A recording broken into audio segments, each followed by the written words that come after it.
Welcome back to the reading of King Harald Finehair's Saga. And today we'll be reading a part I find particularly interesting. It kind of opens many rabbit holes into questions that are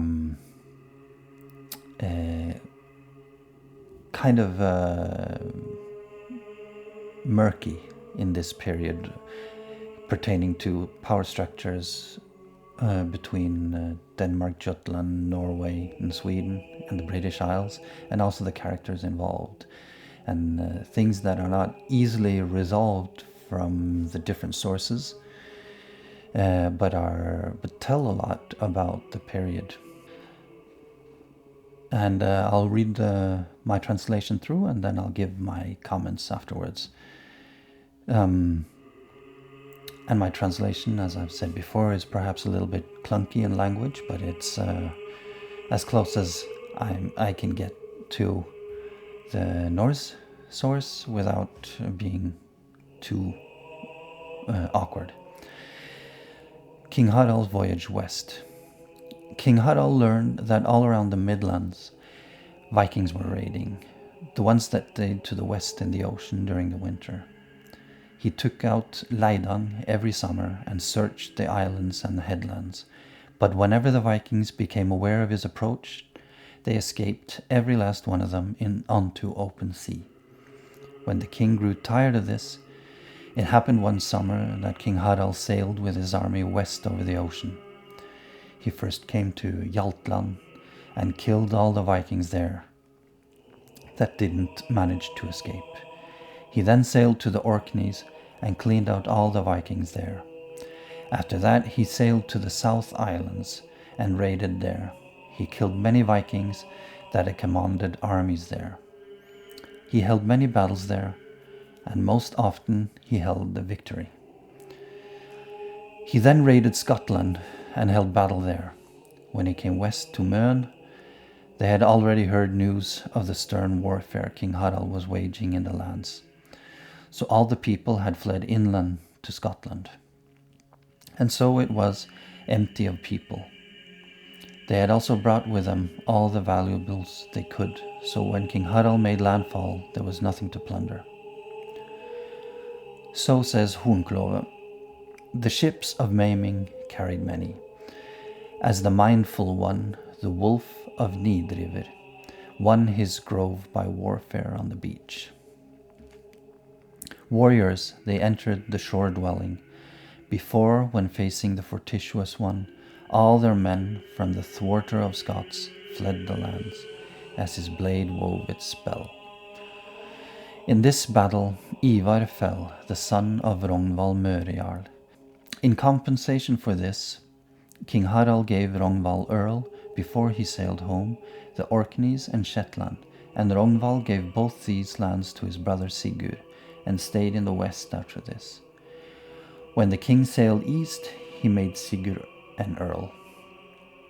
Thorstein the Red, son of Olav the White, and Aud Deep-Eye, joined them then. And they ravaged in Scotland and conquered Caithness, Sutherland, and everything down to the banks of the river Oikill. Sigurd Earl killed Malbricte the Buck-Toothed, a Scottish earl, and fastened his head to his saddle straps. But he cut his thigh against the tooth that stuck out of the head, and his leg swelled up, and that was his bane. He is mounted at the banks of the Oikill. His son Guttorm ruled the lands for one winter after that, and then died childless. After this, many Vikings set out to those lands, both Danes and Northmen. So we should remember the context here, that King Harald has just won the battle at Hafrsfjord and is in the process of consolidating and securing a unified monarchy in Norway. And because of his harsh policies in West Norway, disregarding the traditional laws for inheritance of land and fortune, he's confiscated most of the lands in the fjords that weren't under friendly earls, and redistributed to fresh families and fresh earls in order to install his own loyal chieftains on the west coast. This, of course, led to the diaspora to Iceland and the other British Isles. So even though it isn't said explicitly in the saga, it's not a long, leap of logic to see that the spike in Viking raids off the west coast of Norway and on the Isles are from very hostile diaspora elements that have fled to Iceland, the Faroe Islands, possibly also down to punish the Orkney Islands, where Harald's ally, Øystein Glomra and Ragnvald Møre Jarl, have strong positions. Now, looking into something interesting here is looking into the Irish annals. They actually mention 2 expeditions, more or less in this time frame,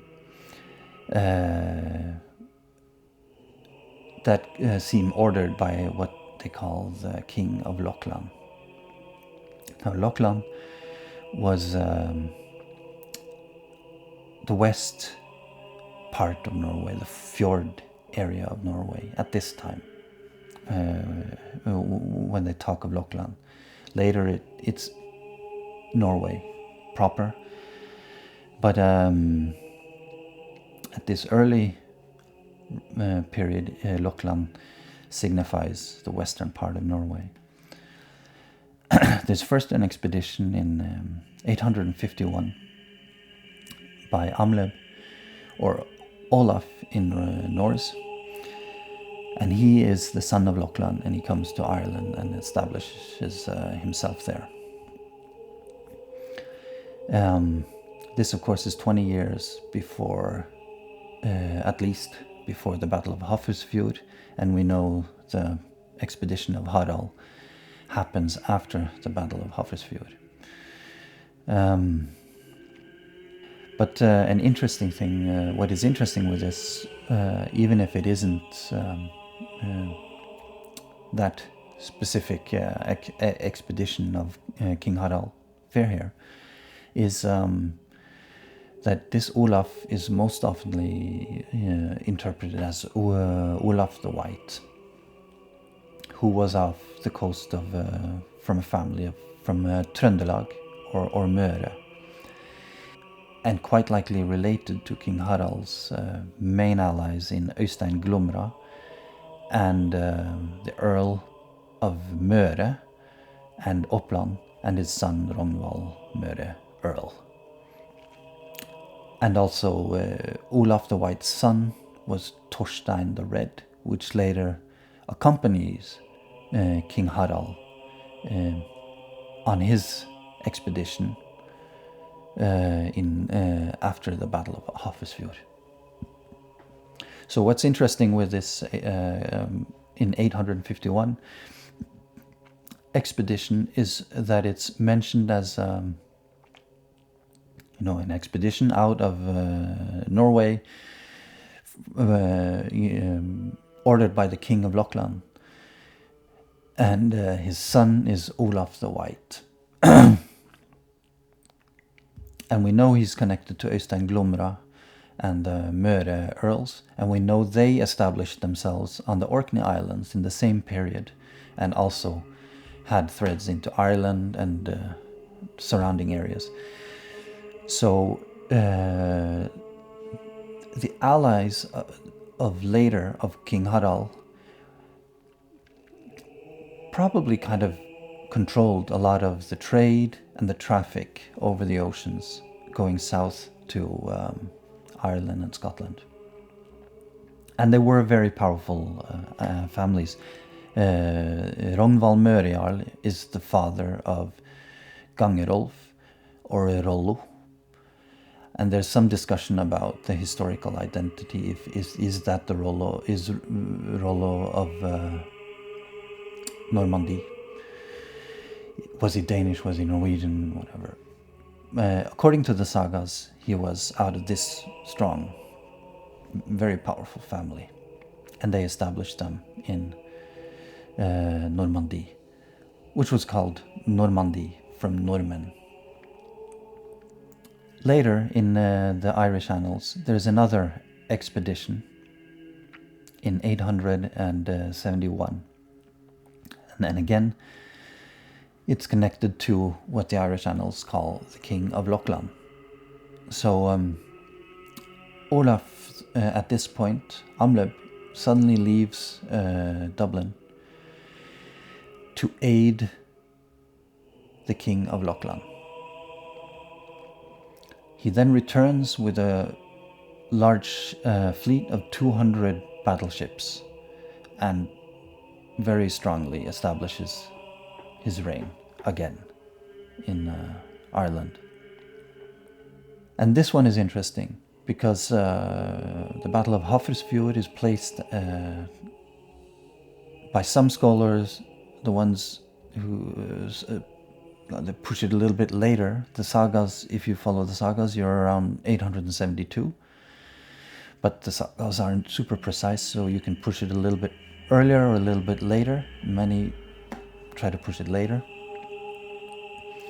But I think if you go from primary sources, this would be like a very, very strong argument to place Hafrsfjord maybe a little bit earlier. Because here you have Olaf the White, out of a family that is very strongly allied to the Ynglinga dynasty, coming with a battle fleet of 200 ships from the King of Lochlann. Now, if this King of Lochlann again points to the Earl of Møre, which was perhaps more powerful or allied with Olaf the White's family, or if it points now instead to the new King of Lochlann, King Harald, doesn't really matter. It's pointing to either one of these two, in my opinion, because of the family ties and the alliances.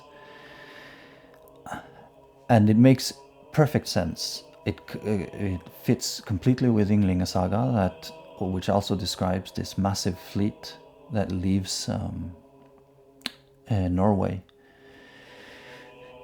And I don't think King Harald is going down to punish all the Norse colonies on the islands going south. From the context where he's just practically evicted very, very powerful adversaries from Western Norway onto much, much worse land in Iceland and in Faroe Islands, no tougher land to survive on. And it says in the sagas, Vikings are raiding in the whole western coast every summer. So this is, for me, I would rather think is an expedition from King Harald to consolidate his allies' trade routes and interests in the Atlantic Ocean and the northern British Isles, and stamp down on any uprising, both on the west coast of Norway that disrupts trade, disrupts travel, and eradicate that, make us, stop it completely. So he travels with the main interested parties, and from all accounts, both Irish and Norwegian, he and Icelandic, he achieves this. And again, it's important to note that he travels with Thorstein the Red, son of Olaf the White, which is the most people connect with this Amleb earlier in Dublin. And then he travels with Rognvald Mørejarl of the Glomra lineage, which one of the most powerful families in Norway at the time, and with very strong interests in Atlantic area. And then follows the campaigns. And Sigurd Earl kills Mael Bricte. This is quite, the story of the bucktooth infecting him, Sigurd again, so he dies of it, is maybe fanciful, but it also maybe points to what that, according to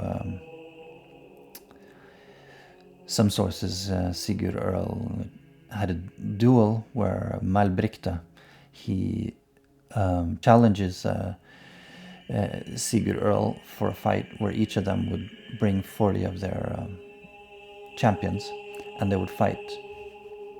And according to the stories, Sigurd Earl cheats. He brings 80 men, and that's why he slaughters and kills both the men and Malbrikta. So maybe this addition in the Ynglinga saga, which seems fanciful, is like retribution for cheating. I don't know. After this, many Vikings set out to those lands, both Danes and Northmen. So in the Irish annals, and also in the Anglo-Saxon Chronicle, there's a distinction between the fair foreigners, or the white foreigners, and the dark foreigners. And a common interpretation of this is that the fair foreigners are Norse, Northmen, Norwegians, and the dark foreigners are Danes. I don't know.